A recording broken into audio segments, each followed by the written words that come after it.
should remember to do it on every first and third Monday mornings, right? Oh, adjust the clock? Because it just runs slow, huh? It's interesting. I wonder how much time it loses. Hmm. Okay, we're all set. We're gonna have to talk to Comp Alliance about that. Could be the battery guy. Time for a new freeway. Mm. Yeah. Okay, please stand for the Pledge of Allegiance.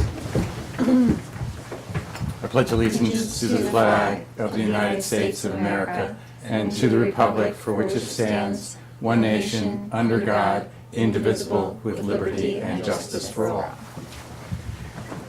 Trustee Cheney? Here? Trustee Foster? Here. Mayor Newhart? Here. Trustee Colora? Here. Stephen Gaba? Present. And Trustee Tom McKnight is absent. May I have a motion to accept the minutes of August 5th, 2024? So moved? Second. All in favor? Aye. And a motion to accept the following reports: July 2024 Clerk's Office, Tax Collection, Justice Department, Planning Department, Building Department, Department of Public Works, and June 2024 Justice Department report. So moved. Okay. Second. And all in favor? Aye. And authorization to pay all approved and audited claims in the amount of $330,246.60. So moved. Second. All in favor? Aye. And Chief, do you have, maybe you can make a comment about National Night Out? Yes, so National Night Out is this Wednesday now due to the storm we had a couple weeks ago, predicted storm. It came later, but I still don't think it was worth it, taking the chance. So it'll be this Wednesday, Memorial Park from 5 p.m. to 8 p.m. Food trucks, toucher truck, exhibit booths, and lots of activities Yeah. for all ages, Good. including axe throwing. Oh, boy. Oh, boy.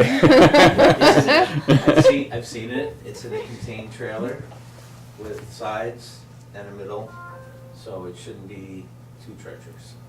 And the Black Dirt Bandits will be playing the entire time.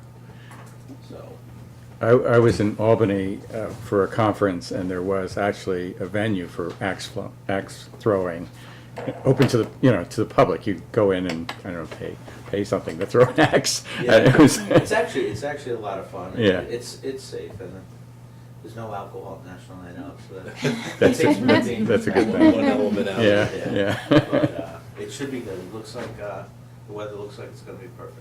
So Yeah. everyone is welcome.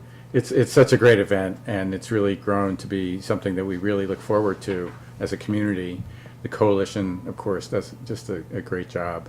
And what's wonderful is it presents our police officers, our police force, for all the good things they do, but also the kind of dedication to the objects of the coalition, which are so important to us. So. Yeah. And there'll be a lot of people there. I'm sure that Judy will be there. Oh, yeah. Warwick Cares. Yeah, the lineup is bigger than the last 2 years. Oh, really? So we kind of changed the layout a little bit to fit more in there. So it's a great night. It's really a chance for us to engage more socially than on an emergency level. Yeah, So definitely. it's, we're looking forward to it. Good. Well, thank you. Yeah, thanks a lot. Yeah. Anything else? I'm sorry, I just. No, that's National Night Out's the big one. We just finished our second Junior Police Academy section. 10 to 15-year-olds graduated at that one. So this summer brings us over 100 since we started this in 22. Wow. So summer repeats, which is good, says a lot for the program. And it went very well. School resource officers pack probably 6 weeks worth of activities into 2. So the kids come in, they're energetic, and they go home pretty tired. Yeah, that's good. That's great. And so do the SROs. I bet they are. And that's about it. We're planning for Applefest, and the next big event, other than National Night Out, will be the 5K race on Labor Day morning. Okay. We try to get messages out now. We'll put it on our social media, just let people know about road closures, Mhm. whenever we know about these events. Yeah. Okay. Very good. Thank you. Thank you, you. Chief. Thank you. We'll move on to correspondence. We have a letter from the Warwick Middle School student Alicia Wang requesting to place a piano in a public space. And any comments from the board? Wonderful little letter. Very lovely Yeah, letter. yeah. It's very sweet, yeah. I mean, it'd be, I know Goshen, nice to- Goshen Yeah. did it a number of years ago, Thought so. and I don't know how they did it. Maybe we should reach out to them and see how that was a possibility. Really under a cupboard. Was it I an think- art installation? Do they have multiple pianos? They had multiple pianos throughout the but were they village. playable or were they just painted? I think they were playable. They were playable, yeah. So Yeah. I don't know how they protected them. I mean, a piano is a rather sensitive instrument. You know. Yeah, moisture, Moisture, humidity, yeah, anything, you yeah. you know, you change that and Yeah. it can change the piano. So, Or we could maybe have it at the new visitor center, and anybody that yeah. wants to come in. and True. But then that doesn't let them play for an audience necessarily. right, that's They'd have true. to bring their You own. can That's open true. the Yeah. windows. Yeah. Things, right?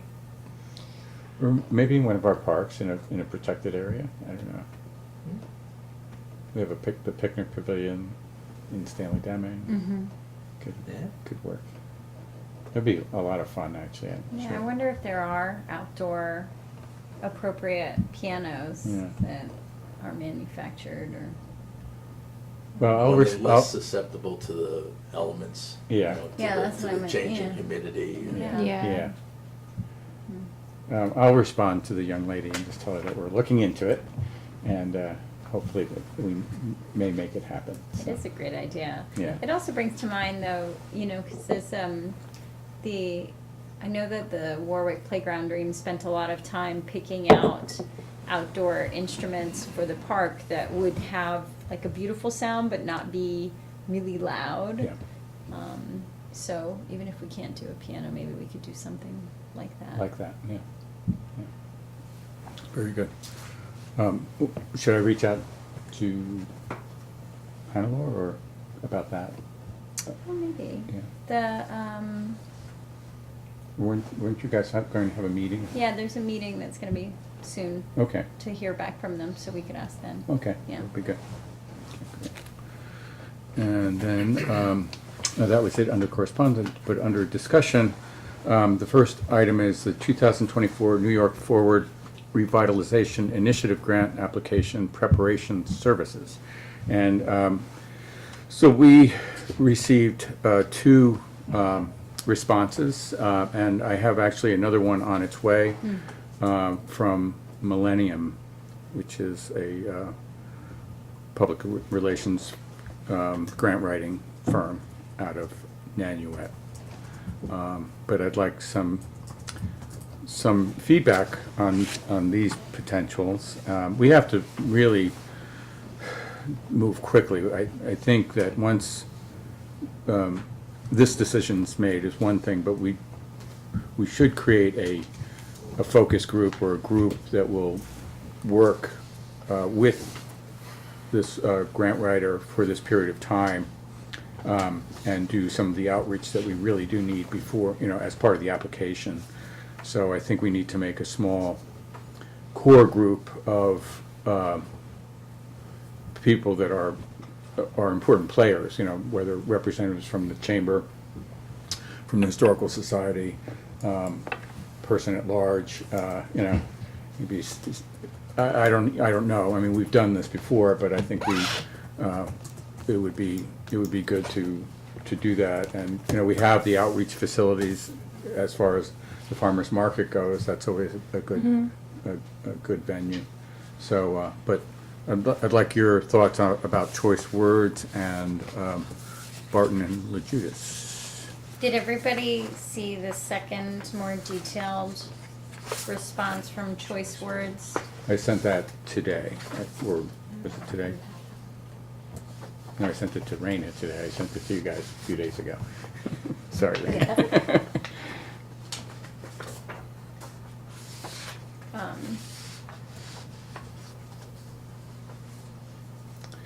So I've also been in contact with Mayor Harder from Florida, because we're both going to be doing separate applications. And our desire is to do separate applications, but also make it clear that we are sister villages that really respect each other and want, and think that there could be something very interactive if we were both given an award. So that's kind of our take on it. So, That was actually gonna be my question is, are we collaborating with anyone else or is it just us? just us, Okay, but I think that the sense of that there is an ongoing collaboration anyway is important to make it clear. it seemed like the only difference in scope, other than the level of detail, but was the, letter of intent. Barton and LaJudas would be assembling the letter of intent because both will meet and review background information. Choice Words offered a walking tour of the area. I thought it was interesting that they offered to facilitate a public meeting and or survey if community engagement is deemed necessary, but that was included in their price. Yes. Yeah, I thought that So- was a little odd. Like, Yeah. Yeah, so that was my question, because Barton and LaJudas's proposal is over double the price. Am I allowed to talk about that? Yeah, I I mean, think I you can just say did that. anyway. It's okay. And, it's in the public version anyway. But, so it seems like they're two very different entities. So Choice Words is more of a PR firm, Barton and LaJudas is more of a Engineering. engineering and Engineering. planning firm. Choice Words has demonstrated success in New York Forward in the past. I don't know what Barton and LaJudas's success has been. I think they've had some success, but they don't really outline that in their proposal. Yeah, they don't outline that in the proposal. So it's interesting because, so Choice Words has articulated like a lot, they've articulated their past success. They are a PR firm. But the terms, I don't know what the contract would look like or how they would demonstrate. The payment terms are unusual compared to what we would normally do. And, but I did also like that they provided some assumptions of what our level of effort would be. So I'm really interested in what this third one is gonna look like. Yeah. Also, they didn't articulate, their expectation around the length of the submission. So, or a timeline. So it's just, maybe we should ask them for some more, send them some follow-up questions. Mhm. Maybe both groups, and then Barton and LaJudas, continues to submit payment terms that include a markup on their outside services, and so I just want that scratched. Mhm. Um, Well, also budget-wise. Well, that's what I was saying, it's over double the budget, Yes. but I'm wondering if it's more Well, realistic. well, even more than that, I believe both go beyond this, what we have budgeted, not by, Choice Words, not by very much. We can Mhm. definitely find the funds. Did Choice Words give us rates? It's a lump sum, It's a lump Yeah. sum, yeah. and it's a lump sum with half up front and half on the back end, which is interesting. But they also indicated, they laid out like who they've helped achieve success in the past. It might be worth us chatting with Cornwall and some of these other folks too. Mhm. Well, I have spoken to Cornwall, Oh, okay. and they had only good things to say. They Okay. were That's very, good. they're very enthusiastic. Being a PR firm might be pretty supportive, right? Because it's like, Yeah, that's their job, to be like persuasive and make things look appealing. Right.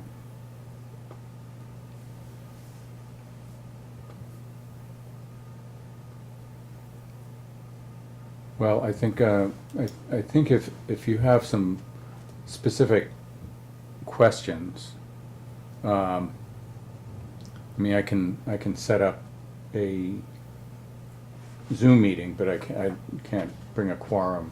Mm-hmm. So if you have specific questions, or if there's one person that feels burning to be part of that Zoom call, that would be fine.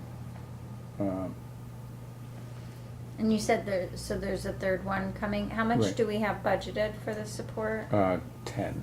Okay. All right. So we definitely can't go with Barton and LaJudas It's- yeah. based on It's their way current over. proposed Yeah. funding. But I'm imagining the background information, like what kind of document, a big question that I have is one of them assuming they're developing more technical documentation than the other is, right? Because we're gonna have to have cost estimates. We're gonna have to, To some degree, it's not really that, it's really more about the proposed projects. And to some degree, cost estimates, but then what they want to see is how you leverage and how you have the capability of having an impact. And who buys in, even on a private level. And so that's, I believe, what is looked at very keenly. So if that's the objective, I think Choice Words as a publicity firm would be a good fit, because I would imagine there has to be some sort of like background and story arc and storytelling. Yes, Good it is. narrative. It is very much about storytelling, and that is something that in some of the work sessions that I've had with the Mid-Hudson Economic Committee members, that's what they have described of how important it is Yeah. to tell a story. Yeah. And that's where I thought even the story of the two villages being, keenly interested in this funding, but also that how much we work together, so.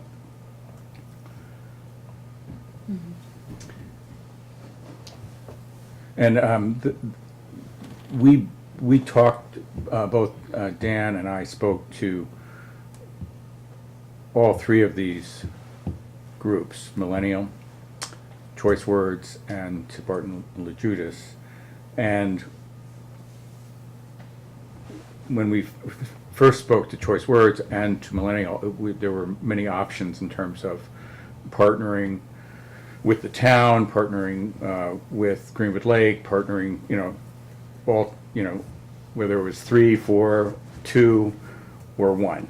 And what came loud and clear from both Choice Words and Millennial was it would be better if you did it independently.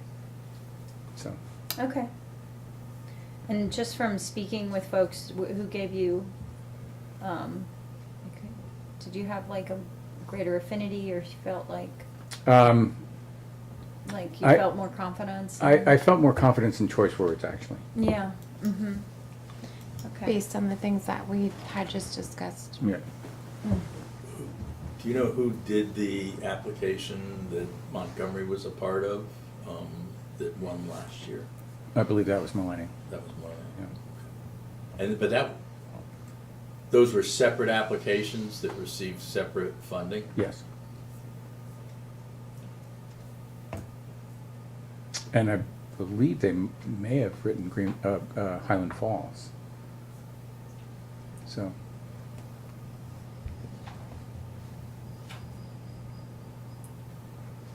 So as soon as I get that other information, I'll pass it on to Okay. everyone. And- Okay. Thank you. And then we can move forward and maybe set up another Zoom meeting with at least Choice Words, if not Choice Words and Millennium. So. And Cornwall said it was the same, same team. Yes. And he said that it would be the same team that supported. Mm. Oh, okay, all right. I mean, we may not need to meet with them then once we see the other. We just will have to I guess, like, from a contract perspective, they don't really give us much language, you know, and so don't we require, We would. we're gonna require we- insurance and stuff like that? Yeah. We've got a contract. Okay, so then we can just use our own. Okay. Okay, onward. And now to the big kahuna. Kahuna. And that would be a discussion on short-term. Where is it? Oh, here I scrolled too far down. Here we go. So our draft short-term rental code, and Steve, you want to take the floor and give us a Sure. guide, or, you I know? was tasked with three main things. There was some small cleanups in the code. The first was to talk with Boris about, for example, how often bed and breakfasts and hotels receive safety inspections every, what the period is. And he said it's every year. He said every year there's a fire inspection of them. And I asked him if he felt differently about short-term rentals. And he says, well, it's hard to say, in a sense, they're the same type of use, because you have people staying over.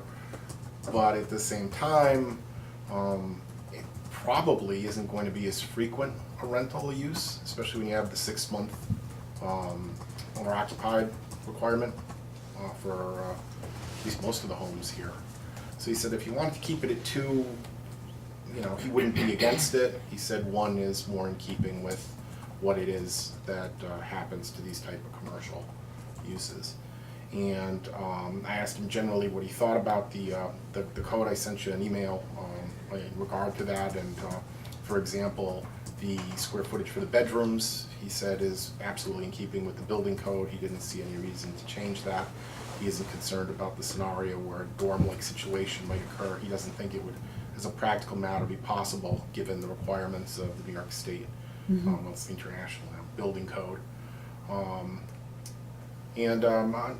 He sent a separate email following up on what I sent in, where he pointed out a couple of things, and I'll get to that in a second, but let me get to the other 2 things I was tasked with first. So I talked to Boris, and that's what we said. The second thing was you had wanted a provision, this is in section 115-4, on the registration of property, requiring that owners with more than a 10% interest in a corporate entity all be disclosed. So if you look at sub 2 and sub 3, I've added provisions saying that anyone with interest 10% or more in a corporate entity must be listed in the application for a short-term rental. And again, that would just be for informational purposes, but it's now in there. And the other item was in section 115-6 regarding how long permit holders, would have to report changes in the circumstances of their short-term rentals. The draft code had 48 hours. You'd wanted it changed to 5 business days, and so I've made that change as well. So turning to Boris's comments, aside from the issue of whether you're going to have inspections every year or on a larger period, Boris was concerned about, this is his email of the 15th, of the meaning of section 115-3 sub 1. And what that section says is only single-family dwellings, duplexes, and dwelling units accessory thereto may be used for short-term rentals. Now, there had been discussion of mixed uses being places that you could have short-term rentals in. So it might make sense to clarify that they could be in that, but Boris's concern was that short-term rentals can't occur in multiple dwellings, where there are being defined under your code as a building in which there are 3 residential units or more. And he said, you can read yourselves, of course, but I mean just for the minutes. He said that, yes, state law does prohibit short-term rentals in multiple family homes, but given the nature of some of the uses that you have in this area, just to make sure everybody understands, it might make sense to, and he suggested some language to clarify that these are the particular uses that you can have short-term rentals in, and you can't have them in multiple dwellings, which would be anything more than 3 units. So you might want to consider a change to the language there. That you- was, Oh, sorry. no, go ahead. That What was consistent your about it. perspective on that? Because it seemed that it says only single-family dwellings, duplexes, and dwelling unit accessories may be used. I think as a practical matter, but I've been living with this thing for months now. So to me, it's clear enough that it's not allowed. And of course, I know I would think all multiple dwelling owners would be familiar with state law on it too. Yeah. So I don't know that strictly speaking it's necessary, but he did raise the issue of what about mixed uses, and are we going to have language in here regarding mixed use buildings? It's something to think about. When you say mixed use, like retail Below and apartments above. apartments. Or like a restaurant and then. Or a restaurant, apartment. yes, absolutely. Because we have Or a it says, couple well, of what if there are those. more than 3, or there are 3 units or more above the restaurant? I'd say, is it allowed to have short-term rentals then? Does it constitute a multiple dwelling? I think if you have 3 or more units, it does, and you can't have short-term rentals. And he says, well, maybe that's not what you want. Barry? No, I just thought as this evolved, the intent was that in an area where there was mixed use, you would be allowed as long as you didn't have more than 2 units Right, in 1 the or 2, building. that's what it says now. Right. Yeah, But do you want to clarify mixed uses only 2 units, or you're satisfied with the language? Or, I mean, it's a matter of state law. If you have 3 units above commercial, it's a multiple dwelling. You cannot Yeah. have A short-term rental, Short-term so rental. that's Right. already in So the we're law. covered. Yeah, it's just a matter of language. Do you want to have it changed? Are you happy with what's in there? Or I think well, that's pretty is it limiting? So would the dwelling units above a retail be considered dwelling units accessory Therefore, there too? Or do we have to I put think something in here that, it's either 1 or 2 family would fall under 1 unit above commercial, or 1 or 2 units above commercial. But it's just what I was saying, it's not as clear as it might be, that it doesn't mean just a single family home or a duplex, that it also means Yeah. mixed uses. Yeah, and mixed uses below 3 residential units. Yes. That's I guess that's what I would add to clarify. Yeah, I think it'd be worth The adding clearer the it. better, yeah. Yeah. Then there's What no. do you feel about the 1 year as opposed to 2 year for inspections? You know, my concern is really his workload, Yeah. frankly. I think 2 years is fine, based on because he wasn't advocating, right, for 1 year. No, he It was. seemed like he was just articulating, and it would be I feel like people would really struggle to remember that they need to do it at the 1 year mark. Whereas if they have expired, then they have to get it inspected in order for them to get the renewal. I mean, I bet we would have all kinds of inadvertent violations if we had annual inspections, but only renewal every 2 years. Yeah, he was greatly Makes relieved sense. by the provision that allowed other people, home inspectors, engineers and architects, to privately do the inspection, so that if he did get backed up, people could go out and get it done. I left out, the other thing he recommended was increasing the fines. making Yeah, it I saw that, compounded. yeah. They're higher than other fines that you have. I don't know that you need it as a deterrent. It's obviously a policy decision. Yeah. You can, but I don't know of other codes that do that. So if you feel like you really want to ratchet up the penalties, here's your opportunity to do that. If you're satisfied with the $500 every day as an adequate deterrent. I felt like that was adequate. I mean, I'm comfortable with that. He said $500 per day makes sense, but then he sent the follow-up that he thought it should ratchet up. And I know that when we were talking about it initially, the concern is that there's like a safety element here. So, I could see going either way. I think it, I don't know. And the activity's the same, and so I don't know why we treat this differently than we do bed and breakfasts and other things. You know, if it means that we have to find ways to get that work done, that if it's not being attended to, then we as a board have to do that. Right. But it doesn't seem that there's that big a difference in what goes on in each of those circumstances to warrant giving 2 years instead of the one. Mhm. Oh, so you're Oh. saying it should be every Every year? year? Every year, yeah. Mm. Have it be the same as bed and breakfast? I see the argument for consistency, because that's, I'm not saying And that. even, you know, just because it isn't used as frequently as maybe a bed and breakfast, that doesn't mean that things aren't occurring that would be violations or should be inspected, that languish because nobody's there for 3 months. Mhm. Or That's a good 4 point. weeks, or whatever the Yeah. time in between is. I mean, consistency also has an argument for being supportive administratively, because if ever anybody's wondering, they're like, well, we're doing everything the same as we do for bed and breakfast. That's true. Yeah, that makes sense to me. Mm. And if Boris But, isn't but we so- have, what, 3 bed and breakfasts and potentially, I don't know how many. I think Air- it's like Airbnbs. 17, right? Right 17. now, anyway. So I guess, again, I go back to like the effective monitoring and watchful eye and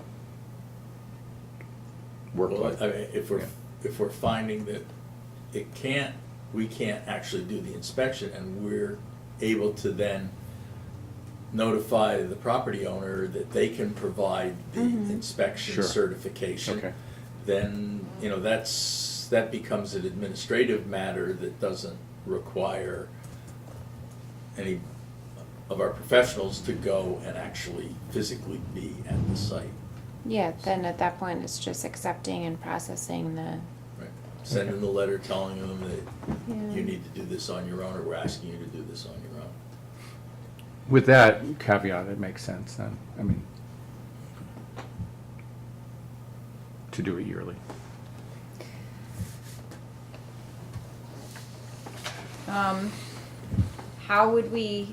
How would that be administered, if we can think about that, like, and so with with bed and breakfasts, they're not licensed by the village, right? Are they licensed by the state? I don't know. I haven't seen an application for bed and breakfast. Yeah, I think they're, But that comes to the planning board and has to get It approved must. at the planning Well, board. that's for site plan, Department of Health would make sure that their cooking facilities are in order and all Yeah. that sort of thing.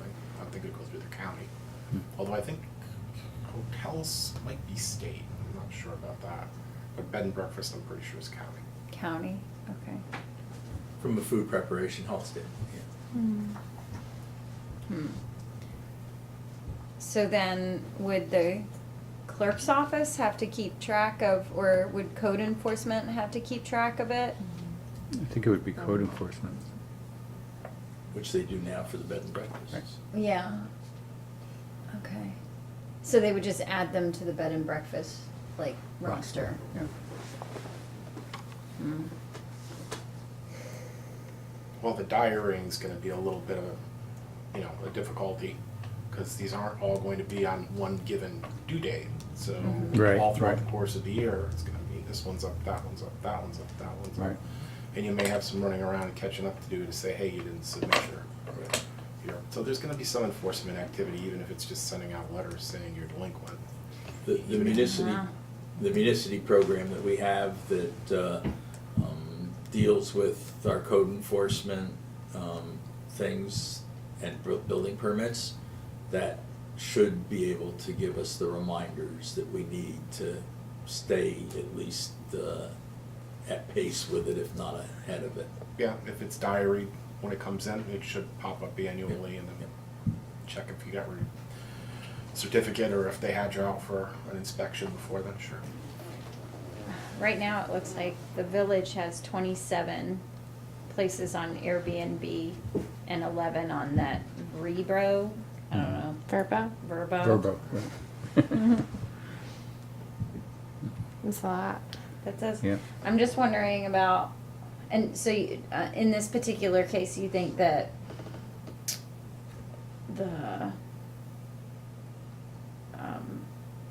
the consistency with Airbnb's warrants that the additional administrative, remind me if we have a fee associated with like so there's just a fee associated with the registration and the renewal. Yeah, I don't think There's not there's a one separate associated with the inspection inspection. You have to fold it into that. Might want to look into amending that as well.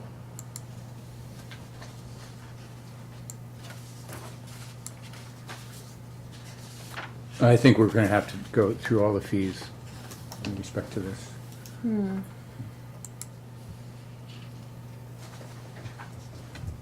there's a fire inspection fee. We have a fire inspection fee. Where is that, Barry? In our fee code, in our schedule of fees. Oh, but not in this? Not in the short-term rental? No, no. Okay.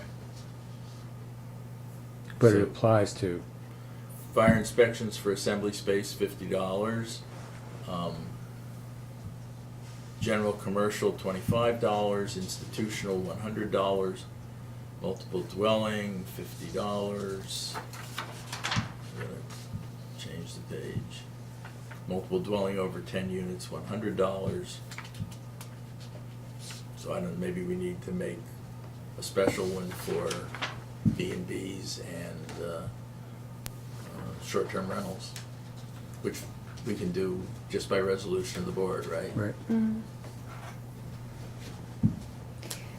I still feel that we should not have the fee. I know we talked about this before, and I was saying I thought we shouldn't have the fee in this That was the fine. in the code. I mean the fine. Oh.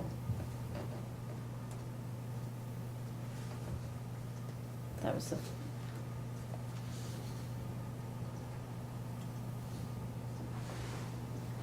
Okay, so we don't have the fees in here, but the fine we wanted to keep in. Okay. Right. Okay.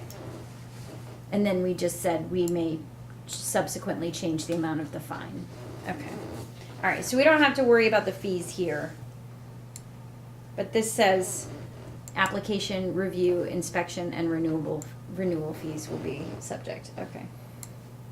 Okay, so what I'm hearing is to revise 115-3 to make it clear that 2 units in mixed-use building can be used for short-term rentals as long as there aren't 3 units or more in it.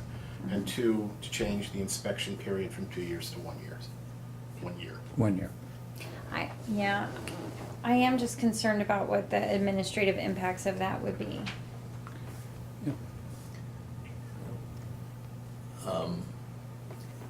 I guess the only thing I can point to is that when we had a building inspector and a part-time building inspector, my understanding was we were doing a pretty good job of catching up on the fire inspections. Okay. And now we're back in that situation.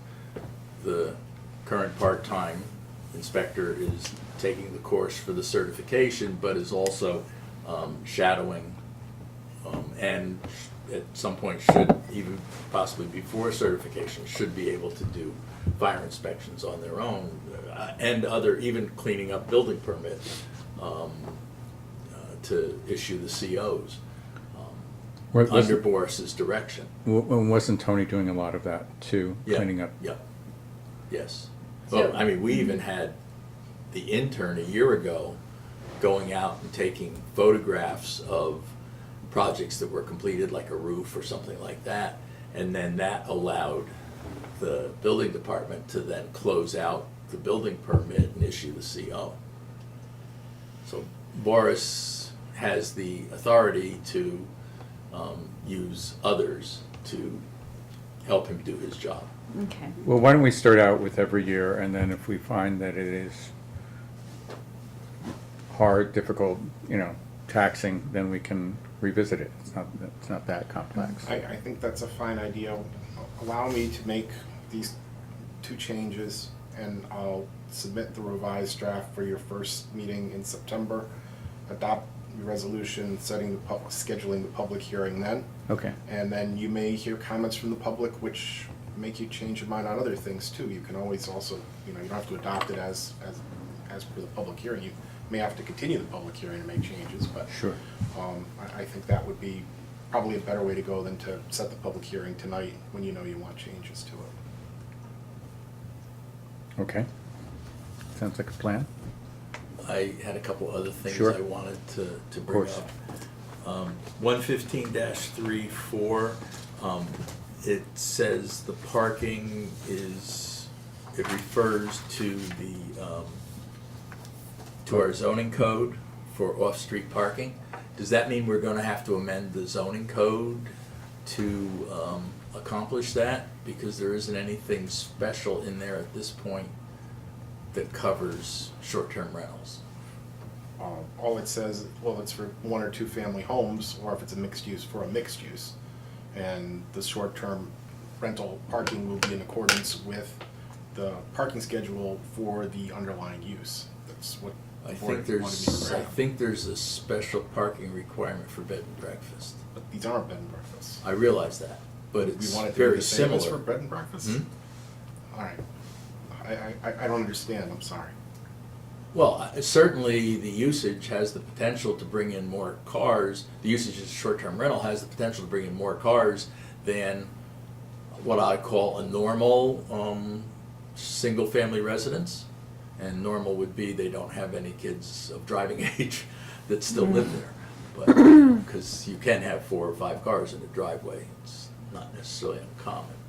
I understand. I thought we discussed the issue of bed and breakfast parking, if I'm remembering it correctly, requiring 1 parking space for the owner and then additional parking spaces, was it for every bedroom in use? I think that's what it was. I think, yeah. And we discussed how short-term rentals really aren't the same thing as that because the owners probably at least aren't going to be there. It's going to be just the people who are renting it using it, and so why not make it the same as the off-street parking is the same as a 1-family home, same as a duplex, same as a mixed use. And so that was the idea behind this. If you want to change it and make it bed and breakfast, that's fine, but I'm going to have to change the language. Right. I think what I remember us talking about was the concern that someone may not have, like if they're trying to use their property to supplement their income, chances are they haven't modified the parking to, like, or taken on the additional expense. Right. And that we may not also want that, like adding additional parking in residential areas to accommodate Airbnb, and so we had went with the underlying zoning of the property. 115-4, 2 and 3. Oh, this is with the 10% corporate entity. I don't know whether that's too much or not, but I was just gonna see if anybody thought 5 would be better. 5% would be better. Well, doesn't the town Yeah, I was gonna require say all of that, them? all of So them. we could just be consistent with the town. What do you mean all of them? Everybody. Everybody. Everybody. Everyone. That's even better than 5%. Yes, it is. I think It's that going would in be the fine. direction I was headed, so. I was only gonna suggest that change if we didn't have any other edits. Because we Yeah, do. I mean, that's what we really wanted initially, and I think once the town did it, we felt more comfortable Was with that, it. was that a revision, the recent revisions? Yeah, That was in yes. the recent revisions? Yeah. Yeah. Okay. All owners, no Yeah. percentages. All the names. What names? Name We them. we want your I name. guess it's the names. I'm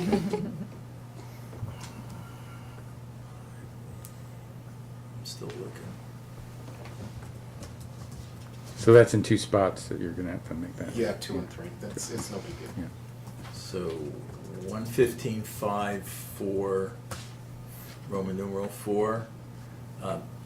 It says list the maximum permitted, the permit would list the maximum permitted overnight and daytime occupancy limits. I'm sorry, were you Barry? 115-5 for Roman numeral 4.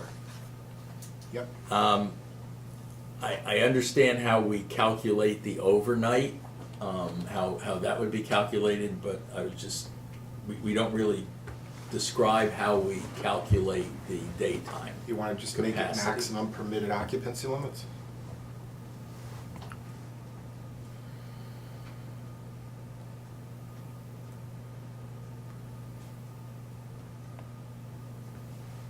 But again, if they, we have provision, if they want to have a party, that there are 10 or more invitees to, that they have to get a special permit for that. But that's What? Hmm? What was that last? I'm sorry.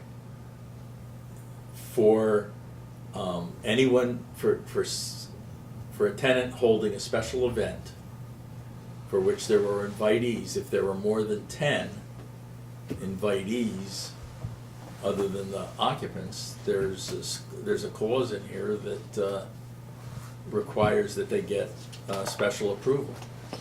Where is that, Barry? Good night. Hi, thank you.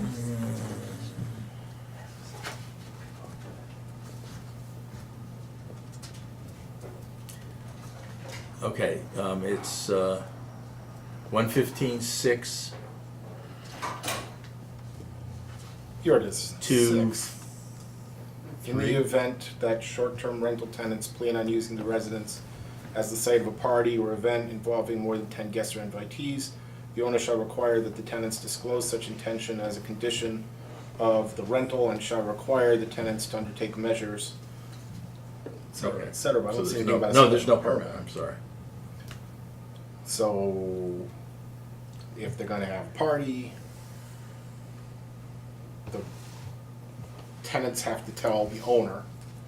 I guess the idea being that the owner won't be able to deny that he had any idea that this was gonna happen.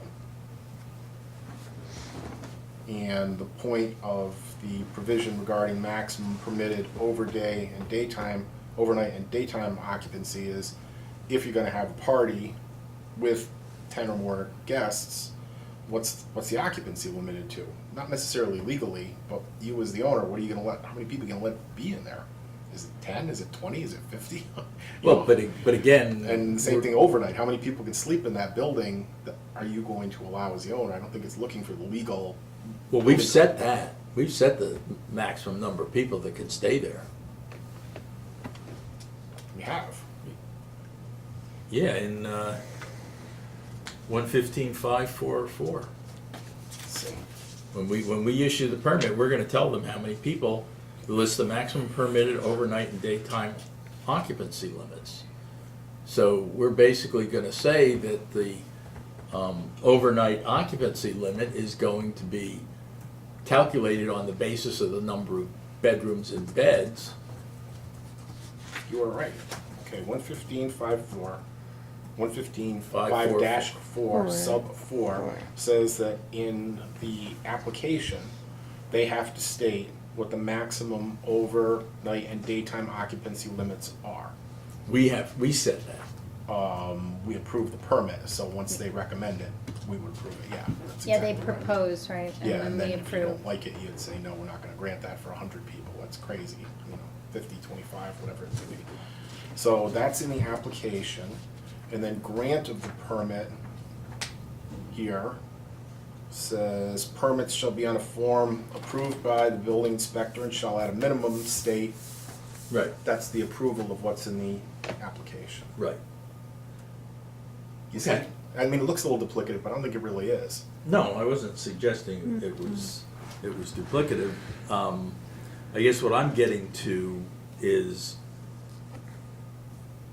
there's also no constraint on what overnight constitutes. So, does the party go until 3 a.m. or 4 a.m.? and then everybody comes back for breakfast at 6. I would think that there should be some means by which we The idea is how many people are sleeping constrain, there. have a, The idea is how many people are sleeping there. right, How many people during the day isn't how many people are gonna sleep there. You may have people come over and visit well, you. what, But how many what's, people are gonna be there at night? And they're supposed to state that in their application. yeah, And this is the permit approving it saying 20 during the day, 6 at night. what's overnight, what's at night? Well, overnight, the idea is people who sleep there, sleep Right. overnight.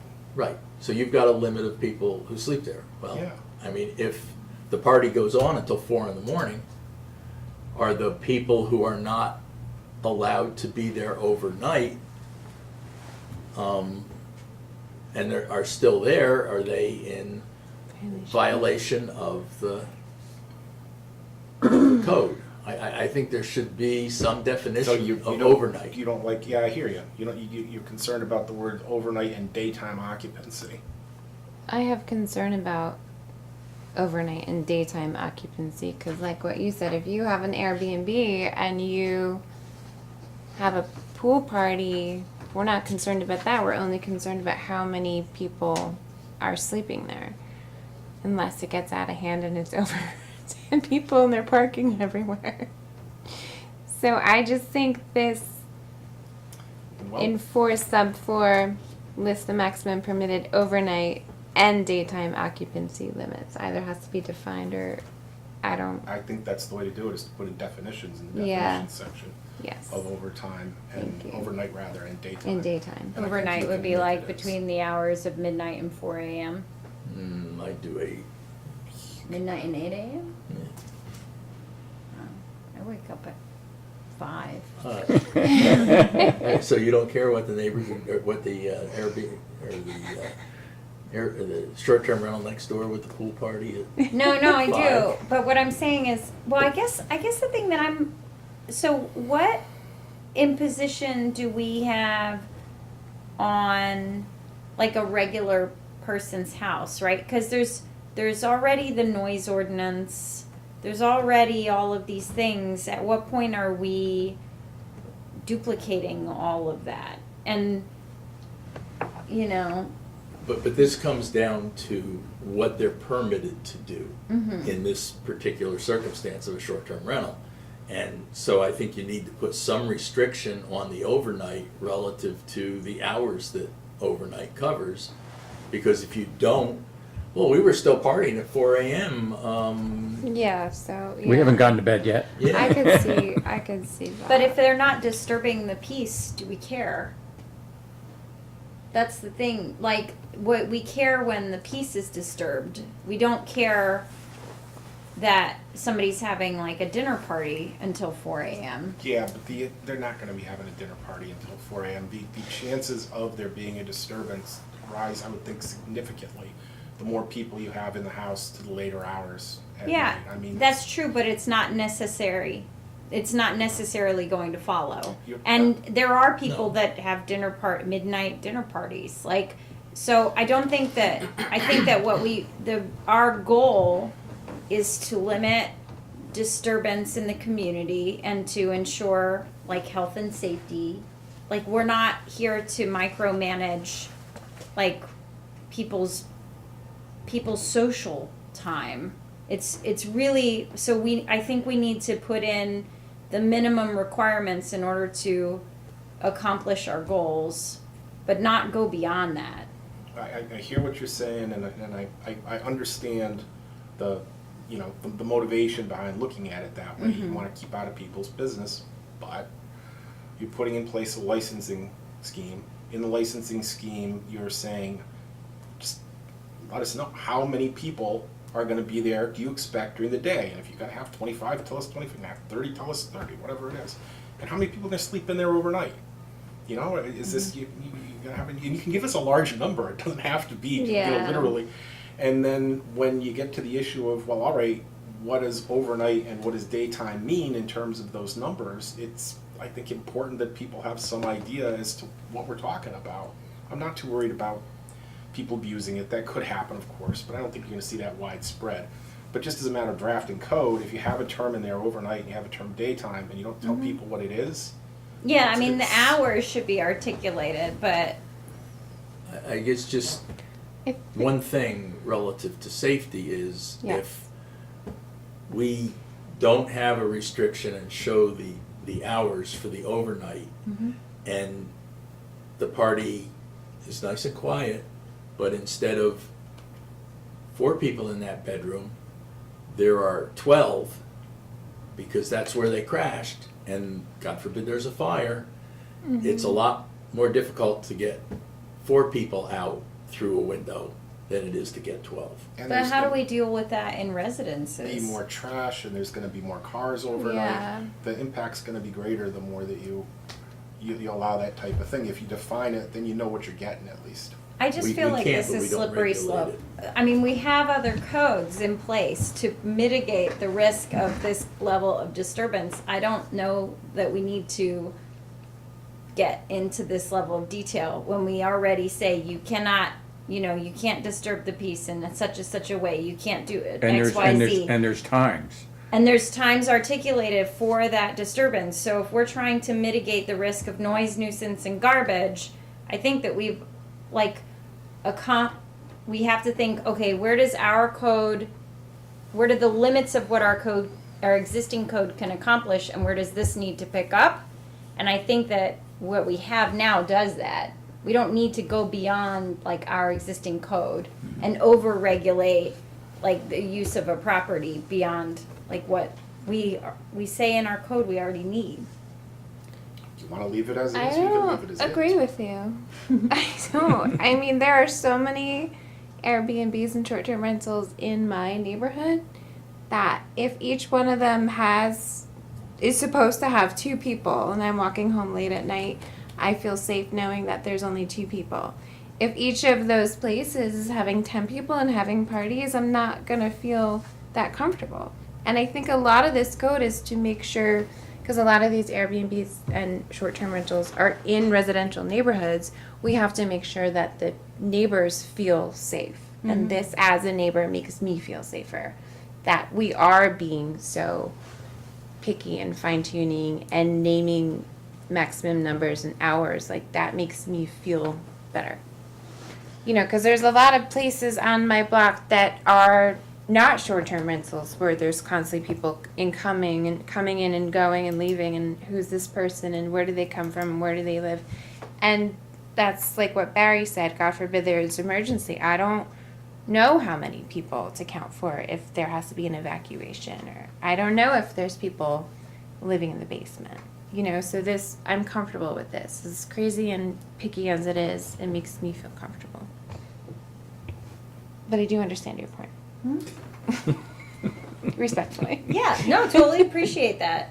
Like, I think it's valid that you would want to feel safe in your neighborhood. I'm just wondering what if those issues. It's the same as it. How different is it from an existing residential situation, right? Because like a resident has the ability to throw a party at their house. They have people there. If they disturb the peace, the police come. If people are being made to feel uncomfortable, there are mechanisms that they have available to them to address those issues. Right, but a short-term rental is a destination. It's someone's vacation. So my neighbor that lives across the street from me is only going to have a party maybe once or twice, 3 times a year. But if this spot is being rented out every weekend for the that's a entire good point. summer, and every person is having a vacation or a bachelorette party or a family reunion, then that is multiple times. More often than the average resident or neighbor. Well, With not having a feeling of a tie to the community and caring Yeah, the like you don't least care. about right. Or you their don't- activity yeah, and the impact it has. Exactly. I mean, if anything, by making it clear in terms of what is day, what is night, it also drives that point home to the Airbnb owner, that this is, Important to us. yeah, this is part of the code and important to us, so. Should it match the noise ordinance then? Well, it does. It does. The noise ordinance doesn't go away because. No, I'm of saying this. should the hours match the noise I don't ordinance? think the noise ordinance has hours. I think it's just decibel Yeah, That's level. just it. No, it does Does- have, It does have hours. I have it. Oh, there's um, there's a certain decibel level after a certain time. All right, Yeah. my I have mistake. it. And there's also a decibel level. But how would that even match up with day and night? And is it same hours? Well, it depends on how we set the hours. I think it's. I have it in the newsletter. Oh, I think I took it out because I added it. Yeah. And to be clear, I don't have a problem with identifying the hours that are day and night. It's like, I thought we were going down a different path. So I'm totally fine with identifying hours. What hours do you want them set at? Are we doing the midnight to I'll 8 start a.m. out with and then- midnight to 8 a.m. And then 8 a.m. to midnight? Yeah, Is that this makes daytime? sense. That's easier to remember. Okay. Yeah, the sound, the noise ordinance is 10 p.m. to 8 a.m. So if that's what we're calling, like, if we want to be Refer that considerate. to midnight? What do you want? I'd let it extend to midnight. But they can't make noise. I mean, they can't be in violation of the noise ordinance either. And we've got different jurisdictions and different penalties. A homeowner who did that would, face a citation and come to court. And somebody who was there renting a short-term rental, they basically, walk away unless they've broken one of those laws. So I think it's a very different animal that we're dealing with. Yeah, I agree. But, so I guess 8 a.m. just seems late to me, because people, I mean, I don't know, like, they might have breakfast. It's just, like, I don't know, but, I mean, if you've left and gone somewhere else to sleep, and you've been there until midnight, you're probably not gonna be back at 8 a.m. or until after 8 a.m. But if we wanna do it shorter, that's fine. If you wanna do 6 a.m., that's good.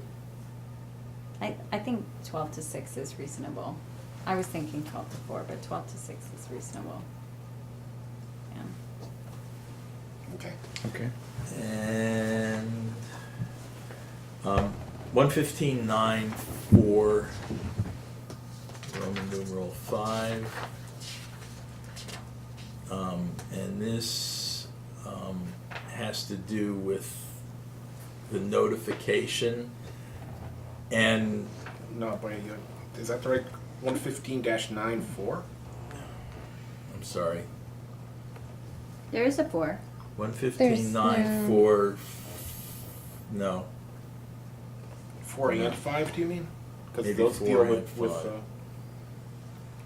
sending notice. Okay, no, it should be just 115.9.4. Okay. Okay.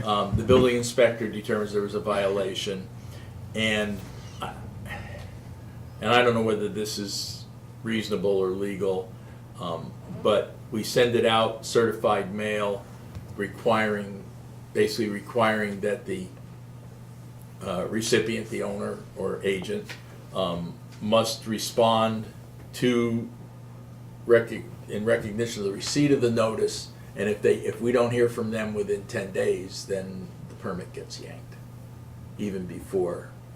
I mean, is that What's flying in the face what's of the- due process? Well, probably, but Yeah, it sounds what would the good. purpose of it be? Because What do you want them to say? we have just acknowledge situations they got where things seem to continually be ignored by recipients of notices of violations, and it just languishes. Well, but the And I don't want this to languish. Understood, but the process here is there's a determination by the building inspector that there's a violation. and he sends a notice by certified mail to the owner. If the owner doesn't pick it up, that's their problem. He sends a report to the village board. The village board sets a date on which the permit holder can be heard. And it can't be less than 10 days from the date that you sent out the notice. You don't have to publish it, you just have to, notice the date. And then you have a hearing. And if they don't show up, No, then they don't show up. Building inspector's report is deemed to be true, and the suspension So, takes so, effect. so we don't meet for 2 weeks, and then we say, okay, we're gonna have it on 10 days from the day of the meeting. We're a month out, basically, by the time, almost a month out by the time the person comes That's before true, the but board. it's a short-term rental that won't have continued for a month. It'll be less than 30 days in the rental, probably talking 3 days, 5 days at the most. And probably it'll be all over by then, even if you wanted to do it on shorter notice. And, you hold it, you suspend their license, it can be for up to 2 years. Okay. But the fees, but what about how the fees are, or the fines, the fines are applied for the violations? So The the fines fines would be only become, are they backdated to the date of the violation? The fines are on a per-day basis, and they would occur when the court imposes the fine. So if you're conducting short-term rentals without a license, and we take you to court for it, and you conducted 15 days worth of short-term rentals, it's $500 a day for those 15 days, and that's the fine that the judge is gonna impose. Okay, so let's say that there's a finding of a violation, and then the whole month thing happens, and then the violation is upheld. Is every day that they had a short-term rental between the initial finding of the violation and, Well, that's a good question. You see, with a criminal complaint, you have to allege that someone did something prior to you filing that. But you can allege that it's an ongoing action. Like if there's a litter in your yard or something like that, the litter is continuing, you can write "and continuing" in the criminal violation when you go to court, and then what you prove up as the continuation of that violation, the judge will fine them for. If another violation, a separate violation, occurs after you file your initial criminal complaint, you gotta file another criminal complaint. The judge can't say, anything that's, even if it's not alleged or alleged to be continuing, I'm gonna take in and fine them for. So if you say they rented it without a permit on such and such days, the judge can fine them for that. If they rented a second time after that, you're gonna need to file another criminal complaint. right, but what I'm saying is, there's a fine of $500 per day. Yes. The property is rented out under a violation. Does that per day only become active after the hearing, or is it per day upon which the violation was found to have been occurring? The latter. Okay, I just wanted to make sure, because as Barry was saying, if it's a month later, and then there's been a month worth of violations, But Barry's and talking then, about suspensions, not fines. They're two different things. okay. And then one last thing, and it's in a couple of different places, but is the Webster's Dictionary good enough to be able to define tenant versus guest versus invitee? Wow, where are you now? 115-6, 2, Roman numeral 5 is where I saw it. It says a short-term rental tenants and their guests or invitees shall not engage in. Short-term rental tenants. So- Well, the tenants are. Is the tenant the one that people who rent it. signs the rental agreement, or, okay, so The then guests they're, are people who come over and are invited in.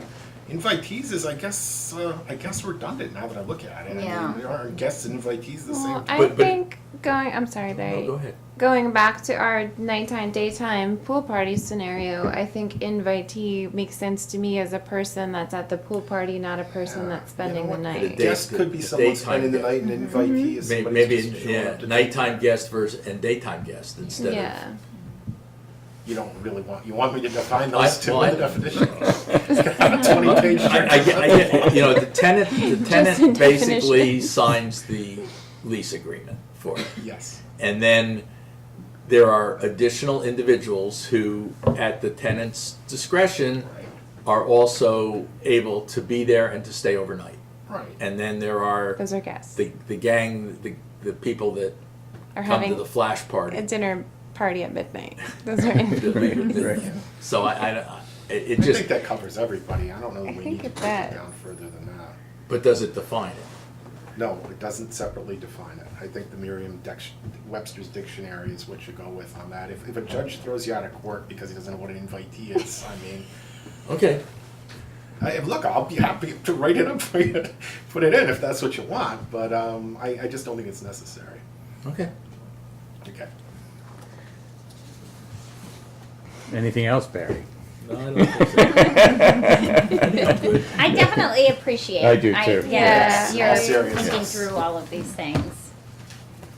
You all Save had your yourself a lot of moments. trouble down Of the course, line. we all have our moments. Yeah, So, I know I certainly have. And it's been a great process. I think we're coming up with a very, except Tom's not here tonight, Oh yeah. well, unfortunately. you snooze, you lose. Huh? Yeah. So it's overnight. He gets, Travelers. Anyway, we're going to move on to public comment. Here's your moment to shine. if you're still awake. This has been, oh yes, I'm awake. Very interesting. No, I'm just listening to all the comments or guidance about rentals. No, I really have no comment. Okay. I just wouldn't want to hear me. Well, thank you for coming this evening. We appreciate you. Yeah, this is my investment. Thank you. So we're not gonna do a public hearing on So, scheduling. No, we're not going to schedule I- a public I- hearing. I'll withdraw motion number one. Okay, very good. And motion number two, motion to approve and authorize the mayor to sign change order number 2 for the South Street ADA Sidewalk Phase 3 project with Jory Excavating, Inc. for the adjustment to contract pricing for the increase in concrete sidewalk thickness to 6 inches in driveway locations whereby bid documents specified 4-inch minimum thickness. Additionally, the installation of 6 inches thick concrete within the designated driveway aprons in lieu of asphalt, increasing the project cost by $17,025.39 with a new contract price of $201,848.99 as per the recommendation of village engineer Keith Woodruff. Second discussion? Yeah, I have just a couple comments to make about this. When it came to, well, it was initiated in essence by the work that was done on South Street on the last leg between Lawrence and Galloway, where they did actually do the sidewalk with a concrete apron. It was not put into this next leg because of the overall costs. So when this change order came to us, I reached out to Nicole Anderson from Community Development, and she had expressed that there was some funds that would cover this and potentially even more funds to cover what has been our contribution for the project.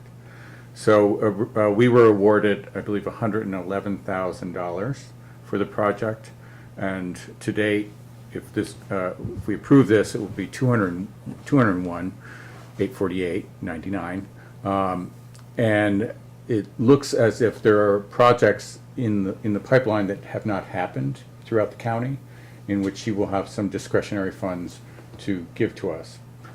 The only caveat is that it takes time, because it would be a much larger number, and then it has to go out, and there has to be a public hearing before that they can give us. They minimally can give us enough to cover this change order, but I believe that they potentially will have more than that to actually decrease our contribution considerably, so. Certainly a much better project, one that'll last longer. The sidewalk piece that when they go to 6 inches is gonna have welded wire mesh in it. The 4-inch sections do not. And of course, the asphalt, that can settle and have issues, so, you know, the concrete of the sidewalk, you know, isn't as resilient to damage. So, and in talking with Engineering Properties, I think in the future, if we're faced with something similar, we'll have like an ad alternate to do these types of things, so that when we get the bids, we can decide what we can afford and what we can't. Right, that makes perfect sense. Yeah, because if we're going with the least cost, you know, and then we have all of these change orders, we then. We're Yeah. at the mercy to some degree of the contractor. Yeah. I know that Engineering Properties, you know, went back to the contractor to sharpen the pencil, so. But that's after the fact, so. Yeah, it's better to get it up front when it's fully competitive. Do we know why the bid document specified 4-inch minimum thickness, but we're going with the 6-inch? Well, we're only going with the 6-inch at the driveway. Right. So it's the To take section the that load, covers yeah. the driveway where the heavier weights of the cars go. 4 inches is appropriate for the rest of it.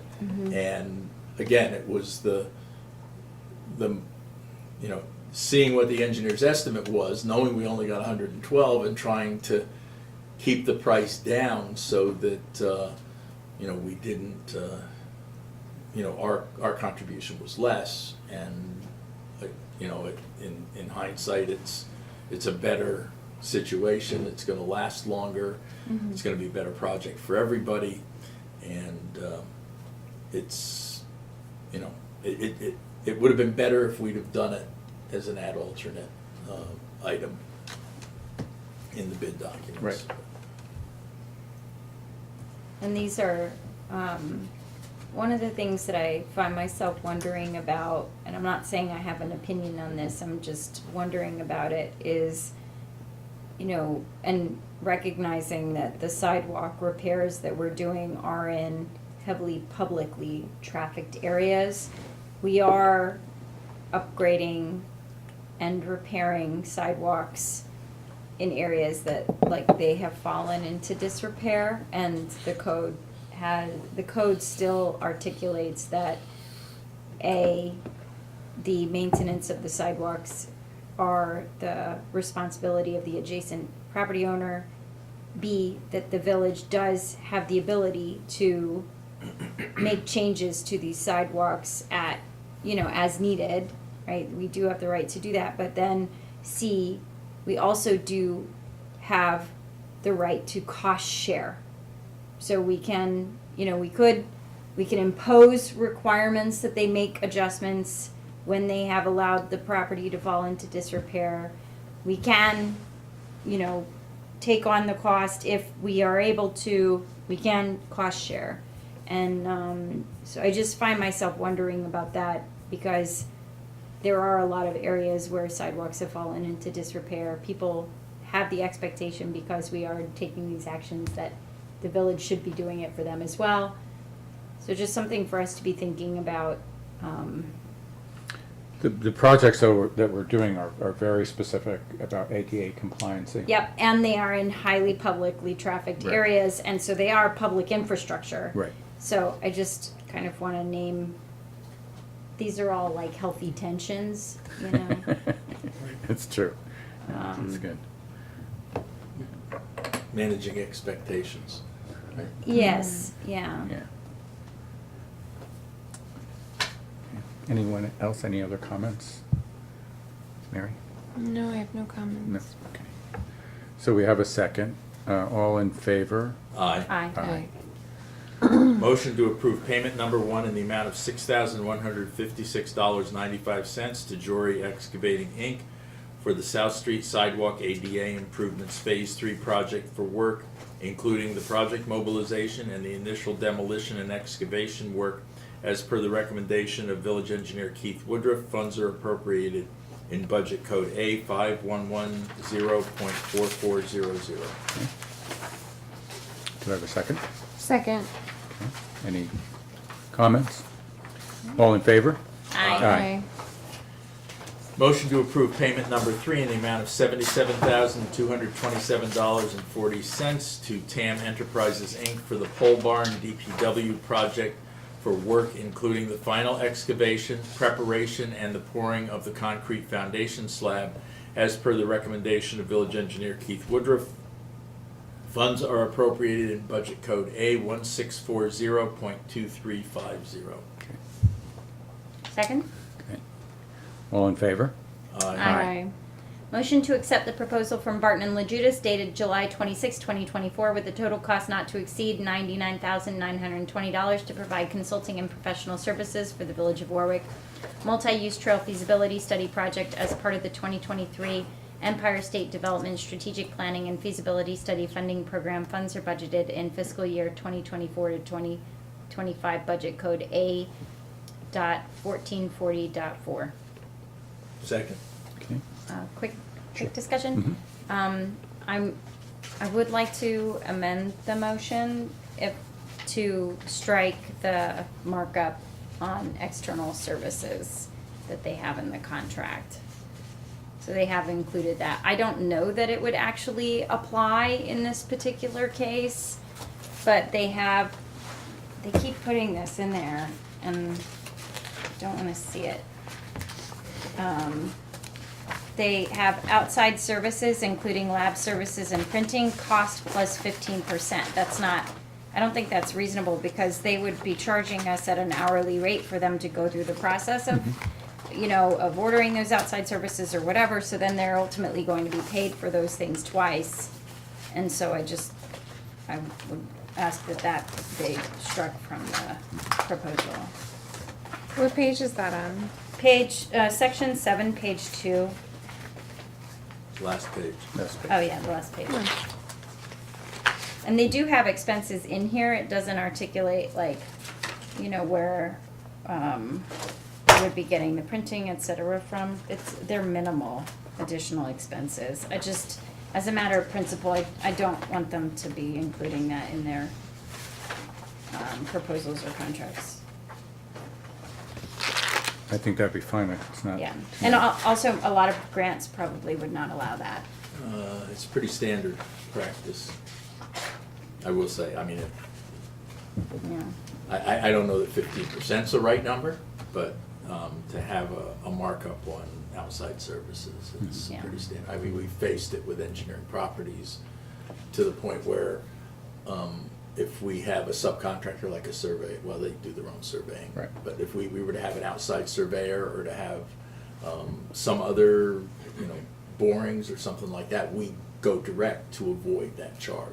Yeah. I'm just, Yeah, I understand that a lot of folks include it, but it's not an allowable fee for any federal grant, and the reason is because so even for a subcontractor, if they're managing a subcontractor, they are going to be paid for the time that is associated with that, and then to do the markup in addition to that, that's just, so even though it's a common occurrence, it needs to be removed from. generally it's to Industry. cover costs that aren't associated with the technical aspects of the project. In other words, billing, carrying the cost, because they incur the cost if it's their subcontractor before they're able to bill it to us. Depending upon the arrangements with the subcontractor, they may have to pay the subcontractor before they're paid by us. And just, the billing staff, the financial staff within the organization, that's, something that is, not normally charged. And I don't believe that they've shown any of those individuals. Well, they do have office administrators. Yeah, if they have office And administrative or project management related Accounts payable administrator. costs, Yeah. then it's a duplicative charge, and it's not, Okay. yeah. Double dipping. Yeah, yeah, exactly. So if they were not charging us any administrative costs at all, then I could see that. Still 15% would be I think so. exorbitant. And I recognize that other folks do that in the industry. It's just something that we need to be moving away from. So how would that go, how would that be in the motion? How So would you change just it? amending the motion to remove that outside services cost plus 15%. In other words, approved conditioned upon their agreement to remove that provision. Mm-hmm, yeah. So you have a motion, and then a second, and then an amended motion. If somebody wants to second the amended motion, you can vote on the amended motion. Second, the amended motion. Very good. Okay. All in favor? Aye. Aye. Okay. And that's motions for this evening. And onward to reports, and Barry. I get to go first again? You do. I will You're just the first man. remind everybody that we are continuing to conduct the lead service line inventory. And the inventory is important because it's going to, first of all, make the individual homeowners drinking water safer if they have a situation where there are lead pipes or lead service lines. And it will also put us in position to obtain further grants so that we can replace those service lines with appropriate service line material. Everyone should have received a postcard, every customer of the water system. And that postcard gives you instructions on how you would go about determining the material of your pipe. And you're asked to take a picture. It's a pretty simple process. I managed to navigate it, so I don't know whether anybody else here did. I think probably You're yes. an engineer, man. I'm better at it. So we just ask you to do that because the more data we can gather, the more we're able to see trends within neighborhoods, and then there's going to be confirmatory process that will occur. All this has to be buttoned up and bow tied by the middle of October. So we're Moving moving ahead, forward as yeah. fast as we can, and there'll be more visible activities as it moves forward. Good. Thank you.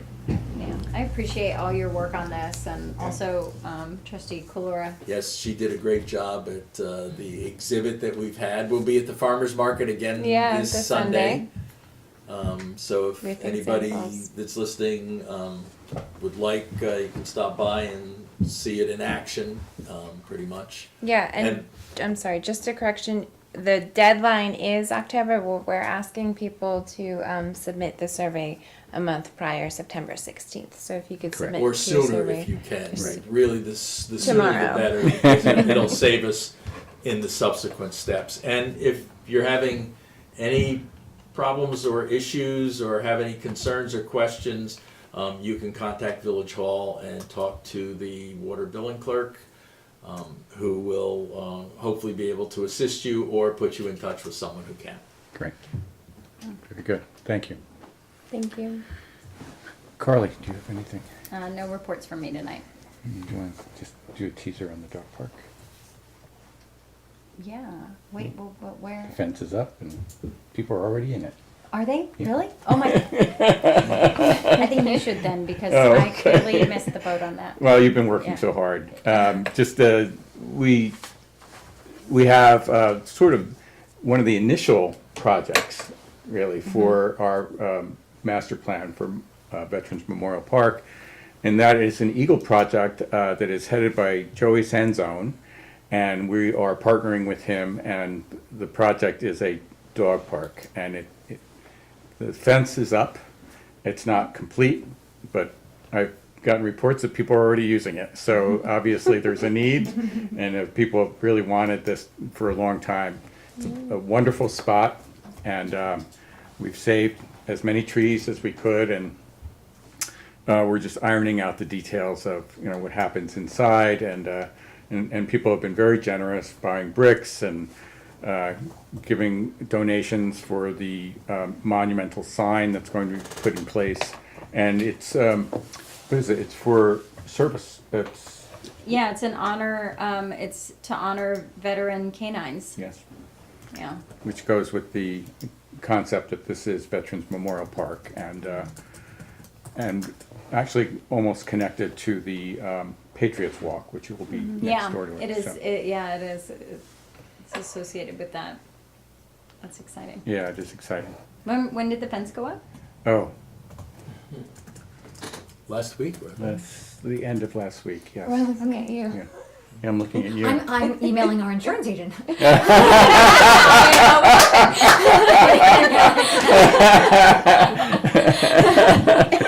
Goodness gracious. Well, they'll be here tomorrow morning, first thing.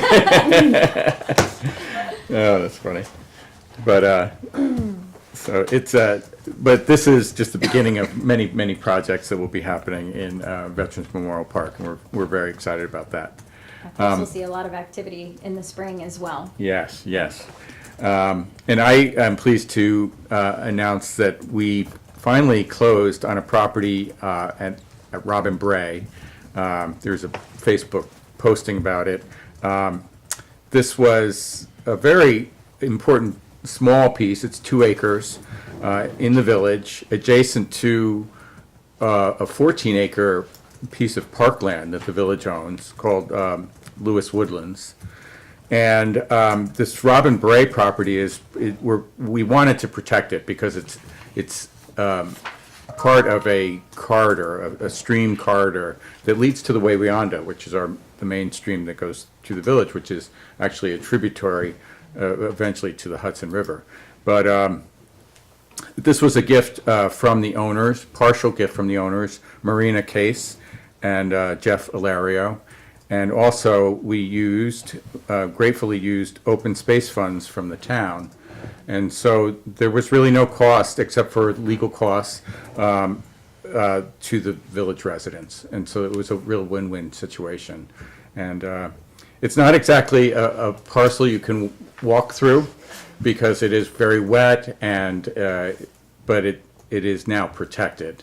There were pieces of it that potentially could be developed, and we were very concerned about that because if it was developed, it would have given the building inspector a nightmare. So, and then the other thing I wanted to mention, 75 Main Street, which is also a property that we purchased in the past year. We are almost complete with the renovations inside and out. And the Warwick Chamber of Commerce has signed a lease agreement for that property. So they will be headquartered next door. And part of the agreement is that there will be a visitor center. And that visitor center will be open to the public. And if you have a great love for Warwick and you'd like to be around people and tell people what a wonderful place we live in, we're looking for volunteers to man the visitor center. So if you are interested, please call us or we'll connect you with the Chamber of Commerce. So, and then the last thing I want to mention is that this past weekend was this wonderful celebration of the 100th anniversary of Greenwood Lake, our sister village. And we put our heads together and thought, what would be a wonderful tribute for our sister village? And we decided, as a tree city and as a community that really cares about trees, and during our sesquicentennial we had a specific tree that we planted, that we would gift them a tree. We gifted them a beautiful sugar maple, and it will be planted in Centennial Park. So that makes perfect sense, and they were very pleased, and we were very pleased to honor them with that tree. Yeah, it was nice. So so that's all I have for tonight. So, Mary? Okay, well, part of my report was that we were there for Okay. Greenwood You Lake, can- which covered that. Okay. And then I have the fall newsletter coming out, set to be delivered the first week in September. I'm still working on content. I have a meeting with Rena scheduled this week to kind of go over the final editing and layout and everything. So if you have any content for me, it's your last chance. But moving forward, if you just want to set stuff aside, if you're somewhere or you take a training class and just take a picture, just send me the information for the next one, because I only have access to what I'm a part of. You'll notice I'm in every photo. But tell me, so when will this come out? Because I think it's critical in terms of, you know, important events and activities that are going to be happening. This is our fall. Yeah, Yeah. yeah. So it includes the Leadline survey, which is so it covers September through December, okay. And then I have the Apple Fest date and times. What I did, I met with, as senior liaison to senior citizens, I had a meeting with the senior liaison, Judy Quackenbush, and so she kind of suggested me that seniors are looking for certain information or need certain access to information. And then also the Warwick Friendly Visitor reached out to me and said they were looking for volunteers. So I have one page dedicated to senior citizens that is everything you could think of, including Orange County Office of the Aging. So I'm proud that that is included. I think that'll help people get information they need. And the dial bus, it might be helpful to just make sure people know and hear that it's available for folks who also are not seniors. Okay, I think This that's is a great page. all right. I thought that was pretty obvious, but I will add that in. Yeah, no, It depends whether they're overnight or they're day. If they're an invitee or a guest. Yes. Are you going to a pool party? Yeah. Let's get the on this bus. Do they have insurance? Okay, all kidding aside, thank Yeah. you once again, everyone. You do such a great job of helping me add to this. And that's it. That's all I have. Thank you, it's wonderful. Steve, anything for us? Nope. No? You've got your work cut out for you again? Well, I'm looking forward to Apple Fest. I'll say that. I may be a little bit ahead. But, Okay. what days is it on It's this? the first weekend of October. I can tell you right now, it's Yeah. October. And Warwick Chocolate Company October has already 6th. put out their Apple Fest flavors of chocolate. Really? Mm. Yes. What are they? Apple? Apple Fest. There's 3, I think, flavors. Apple Fest flavors of chocolate. Wow. Wow. Yeah. Something to look forward to. Yeah. Well, they're available now. As Oh, is wow. pumpkin. Oh, wow, wow. Okay. So, any more comments from the floor? No, looking No. forward to Apple Fest. Yeah, I I think think it's we- October 6th. Yes. According to the village newsletter, it's October 6th. Visit warwickapplefest.com for more information. Great. Sounds great. So we do have to go into executive session briefly, and when we come back, there's no other village business that will happen, so we'll end the meeting at that point. So if you could do that. Okay, I'd like to make a motion to go into executive session to discuss the medical, financial, credit, or employment history of a particular person or corporation or matters leading to the appointment, employment, promotion, demotion, discipline, suspension, dismissal, or removal of a particular person or corporation. Great. Do we have a second? Second. All in favor? Aye. Say goodnight.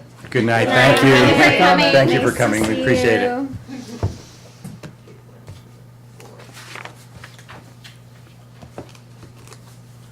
I'm glad we get to include the interns too. That's a nice. Yeah, it's addition. nice. Oh, I yeah. think that's really nice. They were yeah. so sweet. They were sweet.